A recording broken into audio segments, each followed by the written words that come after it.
દાહોદમાં બહુચર્ચિત એમએસ સ્કેમમાં અધિકારીઓની અટકની કાર્યવાહી શરૂ કરવામાં આવી છે, જેમાં 4 અધિકારીઓની અટક કરવામાં આવી અને તે લોકોને જેલ ભેગા કરાયા છે.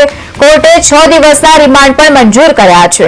હવે આ બાબતે પોલીસ દ્વારા ઝીણવટપૂર્વક તપાસ હાથ ધરવામાં આવી છે, તો તેની સાથે જ બેકડેટ ઓર્ડર કરી અને ગુનાહિત કૃત્ય આચર્યું હોવાનું બહાર આવ્યું છે. દાહોદ ડીવાયએસપીએ આરોપીઓની વધુ પૂછપરછ માટે વધુ કાર્યવાહી હાથ ધરી છે.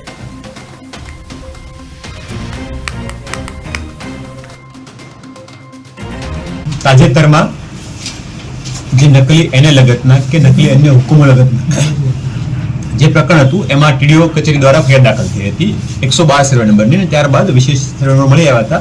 એ ફર્ધરમાં ખુલ્યા હતા. તપાસ કરતા તપાસ દરમિયાન જે તે વખતના 2 ટીડીઓ સીએમ બારિયા કે જે ઇન્ચાર્જ ટીડીઓ હતા, બીકે સંગાળા કે જેઓ પણ ઇન્ચાર્જ ટીડીઓ હતા, ત્યારબાદ પીએસ આંબલિયા કે જે ઇન્ચાર્જ એ ટીડીઓ હતા, અને એમ કે તાવિયાડ કે જે તે સમયના સર્કલ અધિકારી હતા. આ 4 લોકોનું ઇન્વોલ્વમેન્ટ હોય એવું તપાસ દરમિયાન જણાયા હતા.